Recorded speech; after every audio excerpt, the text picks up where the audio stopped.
Olá, queridos. Professor Wellington aqui, aquele abraço para todo mundo. E nós estamos hoje finalizando a nossa disciplina de medicina nuclear e radioterapia, certo? Então é o seguinte, hoje a gente vai fazer um resumão daquilo que a gente viu até agora e também cumprir aquilo que eu prometi na última aula de radioterapia, que foi falar um pouquinho sobre como é que ocorre o câncer, relembrar como que o câncer ele é produzido e como que ele se desenvolve no nosso organismo. E também nós ficamos de especificar um pouco como é que funciona de fato o exame da radioterapia, tá? Então, agora, a partir de agora, eu vou compartilhar com vocês uma tela aqui. Vou só dar uma pausa aqui, para que a gente consiga dinamizar. E outro detalhe, eu trouxe um slide que eu vou falar sobre ele agora. Só um minutinho. Bom, gente, o slide que eu falei para vocês é esse aqui, tá? Ele não é o slide propriamente dito de aula, é um slide, inclusive, oficial do governo do Brasil. Vai falar, na verdade, ele foi exposto num seminário de segurança nuclear e radiologia, ou radiológica, em 4 de outubro de 2011. Então, ele já tem aí 9 anos, quase 10 anos, que ele foi apresentado, né? Na época, era o governo passado ainda, o governo do PT. Mas a gente vai falar de política aqui. É só para lembrar que isso aqui é um documento oficial do governo para falar como que a saúde pública no Brasil ele trata o câncer e quais são os equipamentos que a gente tem disponível, de que forma que nós, como técnicos ou tecnólogos em radiologia, podemos trabalhar para ajudar nessa questão aí do combate ao câncer, certo? Mas também, antes da gente falar propriamente desse slide, eu prometi para vocês que a gente ia rever como é que ocorre o câncer, certo? Para isso, eu vou aqui abrir aqui o nosso pente. Vou fazer um desenho bem feio, porque não sei desenhar não é meu forte, certo? Mas a ideia é apenas relembrar, tenho certeza que a essa altura do curso todo mundo já sabe como é que o câncer ele é produzido, né? Em primeiro lugar, gente, é uma patologia muito séria, causa muitas mortes no mundo inteiro, de diversas formas, né? O câncer ele não é uma doença que atinge apenas um órgão, mas ele pode ocorrer em qualquer parte do corpo. Existem alguns tipos de câncer que são mais comuns nos homens, outros mais comuns nas mulheres, e assim vai, tem a questão da idade e tudo mais. Seguinte, em primeiro lugar, existem alguns cânceres que são exclusivos para homens, que é o câncer de próstata, por exemplo. Não existe, mulher não tem próstata, não tem no sistema reprodutor dela não tem esse órgão, portanto ela não pode ter o câncer de próstata. Da mesma forma que os cânceres que podem acontecer no sistema reprodutor da mulher, que é diferente do homem, também não pode ocorrer no homem, como o câncer de colo de útero, que é muito comum, especialmente pelo vírus do HPV, o próprio câncer de útero, de ovário, etc. Se alguém tiver alguma dúvida sobre esse assunto, gente, eu estou ministrando na outra turma um material de sistema reprodutor e tem uma parte 2 da aula que fala só sobre patologias. Inclusive, vamos falar de câncer de próstata e de câncer de colo de útero. Se alguém tiver alguma dúvida mesmo, me pede o link que eu mando para vocês da aula, tá? Mas é o seguinte, a gente sabe como é que eu posso dizer? Que a base da vida, biologicamente falando, que é a partícula base da vida, é a célula. A célula é para a vida como o átomo ele é para a matéria, né? Então, assim, a gente sabe que um átomo pode ser dividido. Mesmo assim, a gente sabe que toda matéria existente no universo ela é composta por átomos. Da mesma forma que toda a vida existente no universo ela é composta por células. Então, assim, numa linguagem bem bacana mesmo para todo mundo entender, o câncer nada mais é do que uma consequência de uma célula doente, certo? Para isso, você vai ter que lembrar qual é a função da célula, qual a fisiologia celular, a questão da citose, né? Como que a célula se reproduz, como que a célula respira, qual é a verdadeira função dela, quais são os tipos de célula, lembrar de meiose, de mitose. Então, isso aí tudo você precisa relembrar, vai lá, busca, estude, para você entender essa linguagem que a gente vai começar hoje aqui, certo? Então, é o seguinte, imagina que nós temos aqui, deixa eu desenhar aqui, imagina que nós temos aqui uma célula, ó, uma célula aqui feia, certo? A gente vai lembrar que a célula tem um núcleo, né?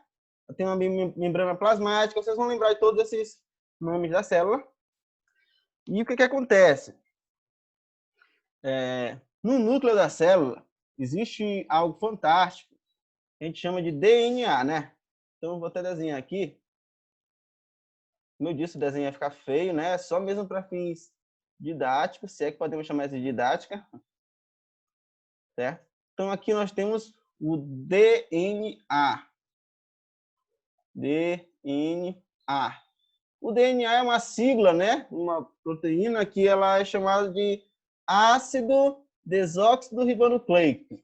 Ácido desoxirribonucleico.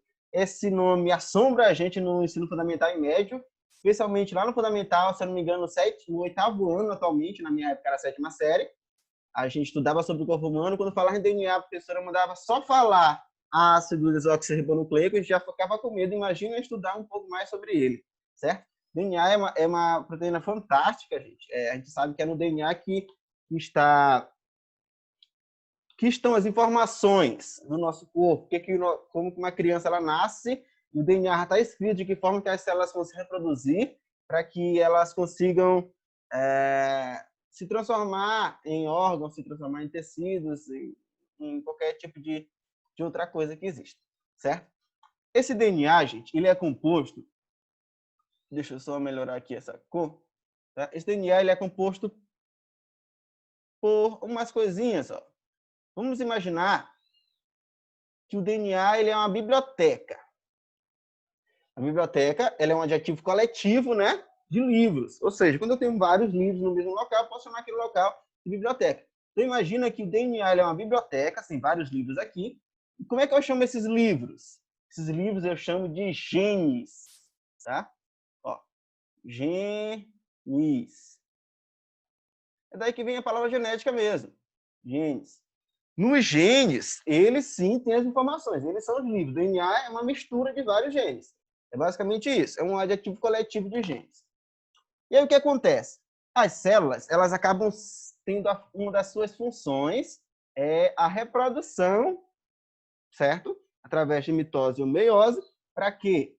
Para que nós consigamos completar a fisiologia normal. Por exemplo, você vai lá, corta o cabelo, depois de uns dias, você vai ver que seu cabelo cresceu de novo. O que aconteceu? As células se multiplicaram.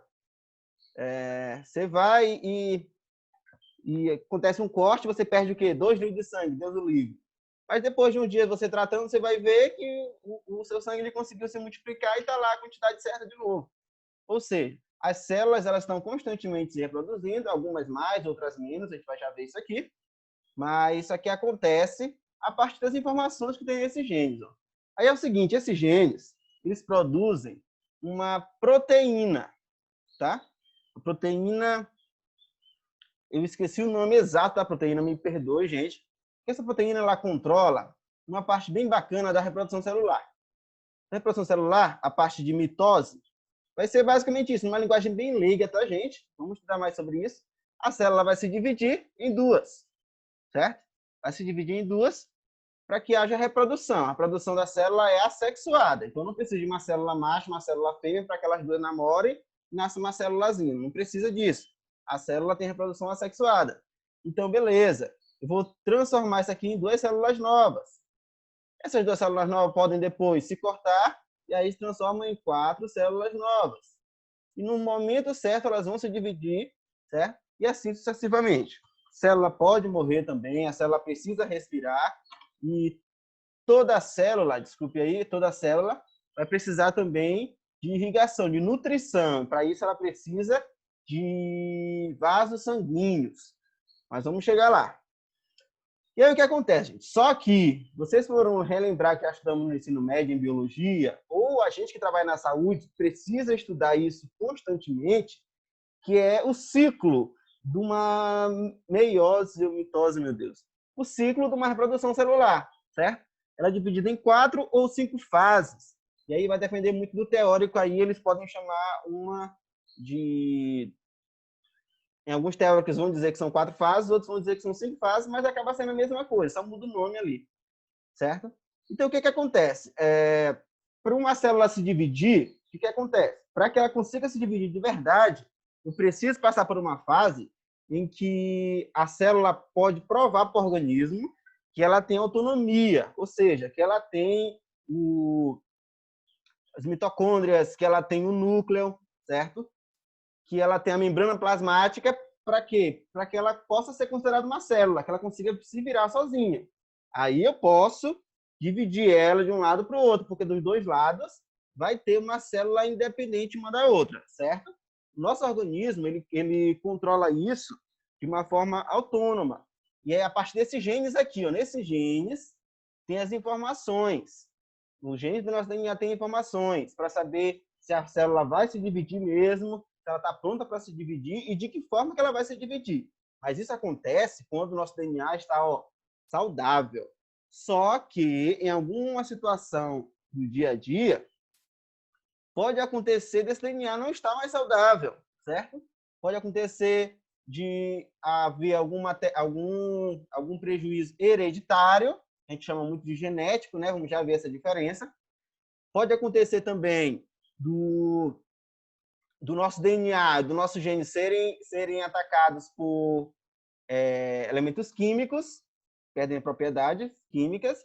Pode acontecer elementos físicos, como a exposição à radiação. A gente sabe que a exposição à radiação em excesso pode causar danos ao nosso DNA, certo? Agora, imagina o seguinte, se o DNA está de boa, os genes estão dando a informação correta, as células vão se reproduzir corretamente. Mas se o DNA, se os genes não estão saudáveis, as células não vão se reproduzir corretamente. Ou seja, aquela célula que está se reproduzindo, ela tem um limite. Você só pode reproduzir se você estiver mesmo saudável. Se você não estiver saudável, se você não estiver pronta para se reproduzir, ou se o nosso corpo não estiver precisando dessa reprodução, você não vai reproduzir pronto, certo?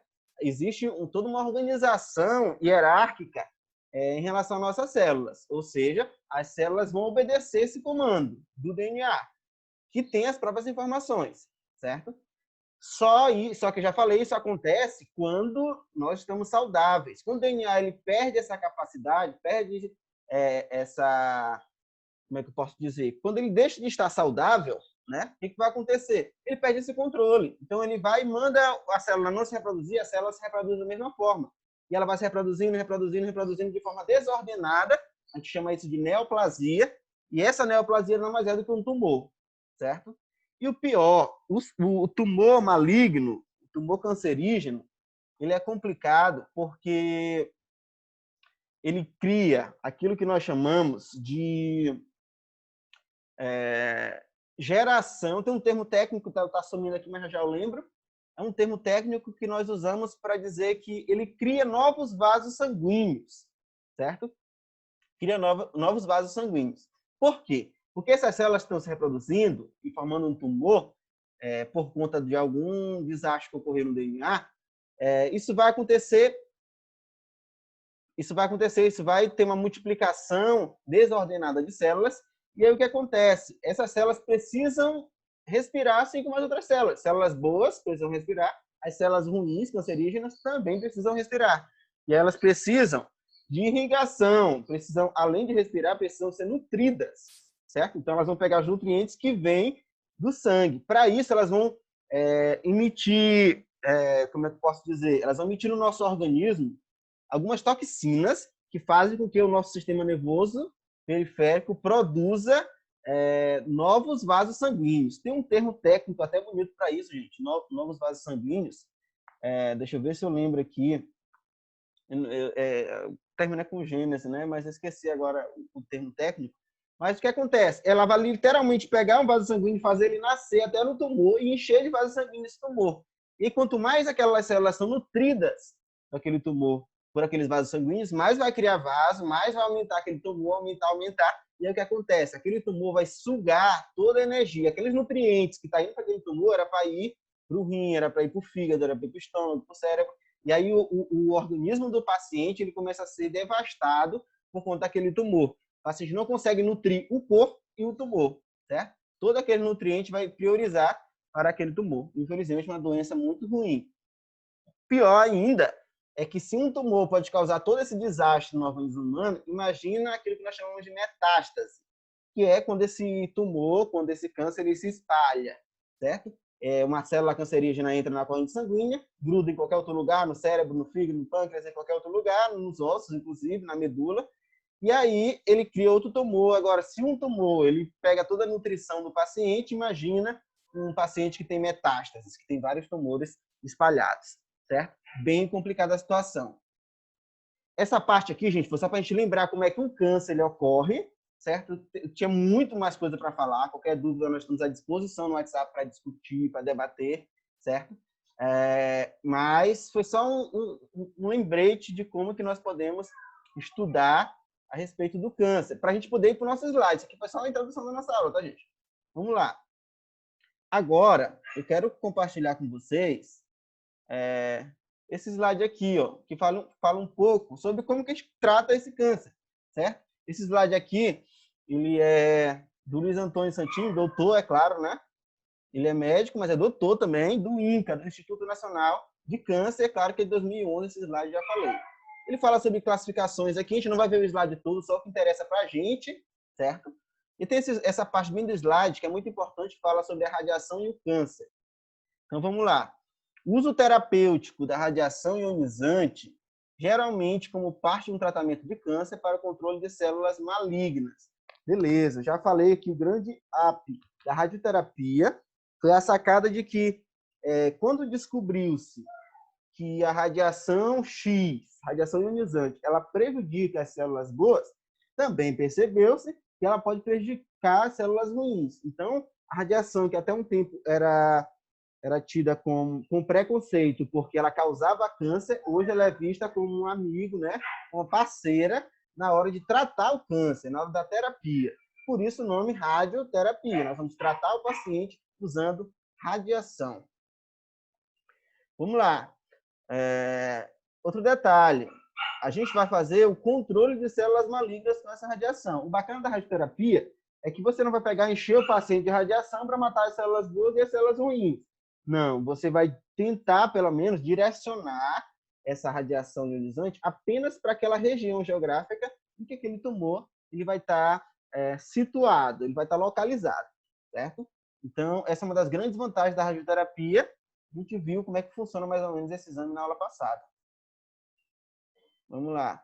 E aí a gente falou também que existe 2 tipos de radioterapia. A braquiterapia e a teleterapia. Essa braque e tele vai acabar diferenciando a radioterapia mesmo com a medicina nuclear, certo? Nós temos aqui uma imagem, ó, bem interessante, que fala sobre que mostra a irradiação de um tumor retinoblastoma, certo? Então, um tumor que fica situado na retina do paciente lá. Deus quiser, o nosso não. Mas é o seguinte, se percebe aqui nesse exame não, nessa terapia aqui, na hora de irradiar esse tumor, que o câncer, como eu falei, ele pode ocorrer em qualquer órgão. Por que ele pode ocorrer em qualquer órgão? Porque ele é uma neoplasia, ele é um problema no DNA de informação, dos genes lá, né? E começa a acontecer uma reprodução, uma divisão desordenada de células, certo? Não pode acontecer em qualquer região do corpo, porque todas as regiões do corpo são formadas por células. Tudo que é vivo é formado por células, inclusive o osso, né? A gente acha que o osso é um negócio lá de minério, sei lá, de metal, de alguma coisa assim, mas os nossos ossos são formados por células ósseas, certo? E a gente percebe também, uma coisa que eu esqueci de falar sobre o câncer, gente, é que assim, todo câncer, ele é genético. Vamos tomar cuidado com essa palavra aí, genética. Quando a gente fala que paciente tal teve câncer, mas foi genético, a gente geralmente leva a entender que o que é genético é o que veio dos nossos pais. Não é isso. Genética é uma coisa, hereditariedade é outra coisa, certo? É claro que o nosso DNA ele veio dos nossos pais, certo? As informações elas são hereditárias. Mas nem todo mundo que tem câncer quer dizer que isso veio de informação dos seus pais, de hereditariedade, dos seus avós, de qualquer pessoa que seja parente. Por exemplo, o caso do câncer causado por radiação. O paciente nunca teve ninguém na família com nenhum tipo de caso, é exposto a uma dose alta de radiação e desenvolve o câncer. Então, a gente percebe que isso não tem nada a ver com hereditariedade. Mas por que o professor falou que esse câncer ele pode ser genético, mesmo não sendo hereditário? Porque o genético, gente, é aquilo que vem dos genes. E os genes a gente viu lá que é uma parte do DNA, né? São as coisas que formam o DNA, os nossos genes. Então, tudo que é feito no gene, que é produzido no gene, pode chamar de genético. Portanto, todo câncer é genético. Ele é causado por problemas nos genes, problemas nas informações na hora da reprodução celular. Certo? Nós temos também aqui um tratamento de uma parótida, são glândulas, né? Sistema endócrino.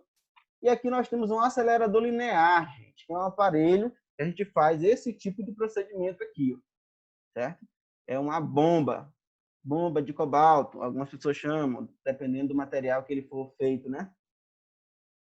Esse nome bomba é muito constrangedor para o paciente, porque o paciente pensa que já está com câncer, não vou ficar embaixo de uma bomba de radiação e vou morrer de uma vez. Então, o ideal é que a gente use termos mais perto dos pacientes, termos menos dramáticos.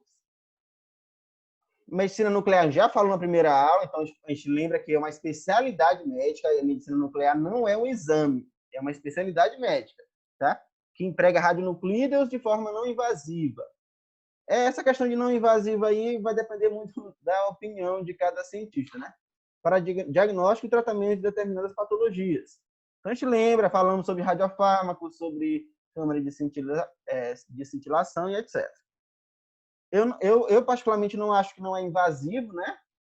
Mas tudo bem, vai depender aqui do governo que está falando, então está falado. Vamos lá, isso aqui é mais questão de dados. Tá. Nós temos aqui um PET ósseo, né? A gente sabe que PET é tomografia por emissão de pósitrons. E nós temos aqui uma PET-CT, que também é uma tomografia por emissão de pósitrons, mas que nós estamos estudando não só anatomia, mas fisiologia. Beleza? Primeira imagem, está vendo osso, anatomia. Segunda imagem, nós estamos vendo órgãos também, nós estamos vendo anatomia, mas estamos vendo fisiologia, como que esses órgãos funcionam, se eles estão funcionando corretamente. Nós temos aqui o equipamento ao lado e PET-CT. Tá? Quais são os benefícios para os pacientes que recebem a radiação, que recebem o diagnóstico ou tratamento por radiação? Primeiro, controle do tumor. A radiação age diretamente no DNA. Então, a gente acabou de falar que o DNA ele tem uma relação direta, né, com o tumor, tanto a sua criação quanto o desenvolvimento. A gente consegue corrigir esse problema no DNA, a gente consegue corrigir que esse tumor ele acabe avançando. Então, se ele paralisa ali, a gente consegue depois fazer uma cirurgia para tirar. Aumenta a probabilidade de controle local, é basicamente a mesma coisa que eu acabei de falar, e, em geral, é um procedimento ambulatório, ou seja, não é um procedimento invasivo, certo? A gente pode fazer numa sala específica, é claro, mas não é um procedimento que você precisa fazer uma cirurgia no paciente, não para essa parte do procedimento. Tá? Quais são os riscos, os malefícios para o paciente? Primeiro, a oncogênese. Oncogênese, gente, na verdade, é complicado. É claro que nós estamos falando aqui com profissionais da saúde, então a gente tem que saber a realidade. Nós estamos tratando o câncer com radiação, mas a gente sabe que a radiação prejudica as células boas. Então, se eu tenho aqui no limite uma célula cancerígena e eu jogo radiação nela, beleza. Só que é muito provável que pelo menos algumas células do lado que estão boas, elas também sejam atendidas. Atingidas, desculpa. Quando elas são atingidas, ela pode sofrer algum tipo de dano ao DNA e vai começar tudo de novo, questão dos genes e tudo mais, certo? Então, um dos riscos para o paciente é ele se curar daquele câncer e desenvolver outro depois de um tempo, certo? Isso aqui é muito raro, porque hoje em dia se calcula muito bem a dose de radiação para cada situação.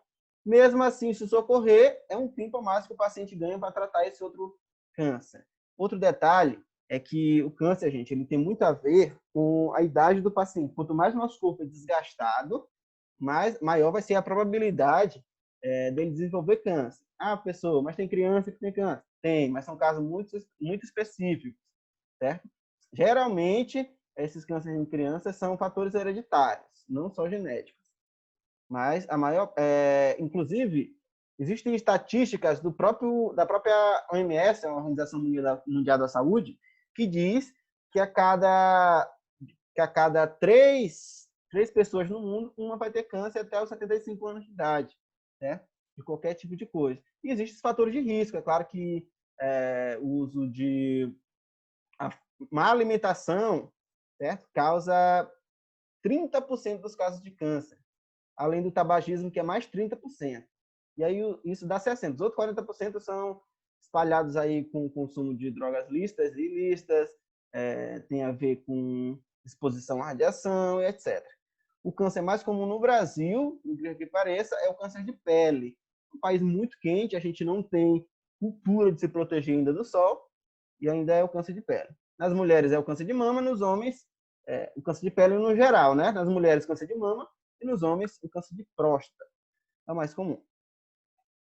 Então, a oncogênese nada mais é do que a geração de outro tipo de câncer, de outro tumor maligno. Efeitos colaterais da radiação estão relacionados com órgãos mais próximos ao tumor, certo? Então, se o tumor, for, se o tumor for no pâncreas, o pâncreas é mais complicado, matei o paciente. Tumor no fígado, vamos lá tentar fazer um tratamento. É tudo que está ali próximo, a bile, do fígado, né? A região do sistema digestório em geral, o próprio pâncreas. Tudo que estiver próximo pode acabar sendo afetado por conta dessa radiação. Mas nós temos isso aqui, gente, ó. Princípio da justificação da radiologia. Todo mundo sabe isso aqui. Existe muito mais benefícios do que riscos, certo? Fora que, na pior das hipóteses, quando o paciente ele é curado, ele pode ocorrer que desenvolva um outro câncer futuramente, mas aí você tem mais tempo para tratar. Fora que a cura do câncer também está diretamente ligada ao tempo que você leva para diagnosticá-lo. Ou seja, quanto mais cedo diagnostica, maiores as chances de cura. Quando o paciente ele passa pela primeira vez por um procedimento de quimioterapia ou radioterapia, ele vai estar constantemente fazendo exames para saber se existe algum tipo de metástase. Constantemente. Por quê, gente? Porque um câncer, ele pode se tornar assintomático durante até 40 anos. Então, o câncer ele pode desenvolver o tumor crescendo, levar 40 anos para aparecer o primeiro sintoma. Certo? E como nós não temos a mania, nós não temos a cultura de estar constantemente visitando o médico, só quando a gente sente alguma coisa, aí é complicado, né? Então, por isso que o paciente que tem câncer ele tem que ficar constantemente fazendo um check-up, desculpa. Tá. Em relação à medicina nuclear, quais são os benefícios? É um método não invasivo, como já falei aqui, depende muito do ponto de vista, uma pequena quantidade de material e tem uma avaliação precoce. Gente, na aula de medicina nuclear, eu falei que a tireoide ela é o órgão responsável por distribuir o iodo no corpo. E não é exatamente esse termo correto, tá? Na verdade, a tireoide usa o iodo como combustível para produzir hormônios, geralmente o T3 e o T4, tá? Sistema endócrino, vamos falar sobre ele. Qualquer dúvida podem chamar aí, tá? Então, a função dele não é distribuir para o corpo, porque o corpo precisa de iodo. Ele usa o iodo como combustível para produzir hormônios. Quais são os riscos ao paciente? Alta segurança não representando um grande risco. Então, não tem risco para o paciente. A incidência de efeitos colaterais é muito pequena. Então, de fato, a medicina nuclear, é claro que a gente não vai pegar um material radioativo e jogar no paciente para o paciente ficar com câncer. Então, a gente vai fazer todo um histórico no paciente para saber que não vai ter um prejuízo significativo à saúde do paciente. Portanto, é um exame super seguro, exame que é de medicina nuclear, essa especialidade médica, né? Isso aqui é só em relação à segurança, tá, gente?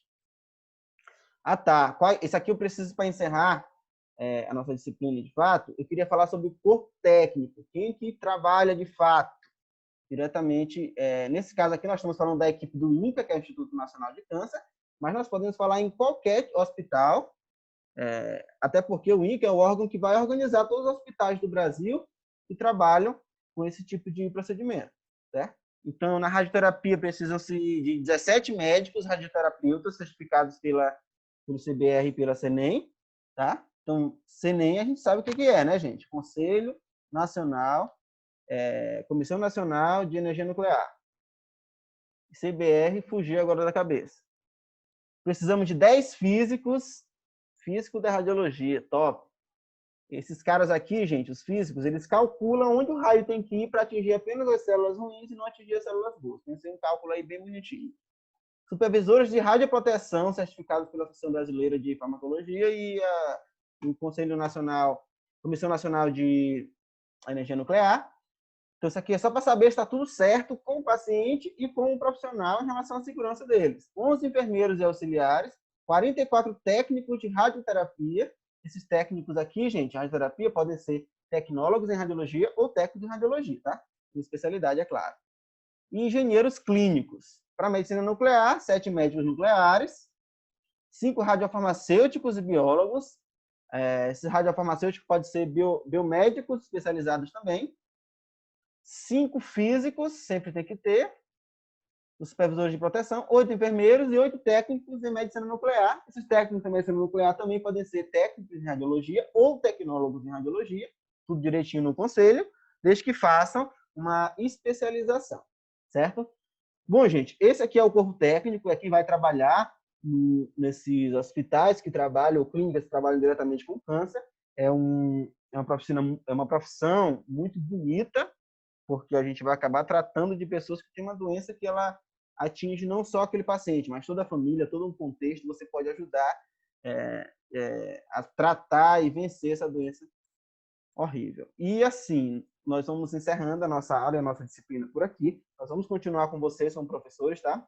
Se eu não me engano, a próxima disciplina de vocês é mamografia. Então, aquele abraço para todo mundo. Estou passando em anexo junto com essa atividade, com esse vídeo, uma atividade para a gente encerrar as notas. Um abraço, qualquer dúvida, chame lá no grupo. Tchau, tchau.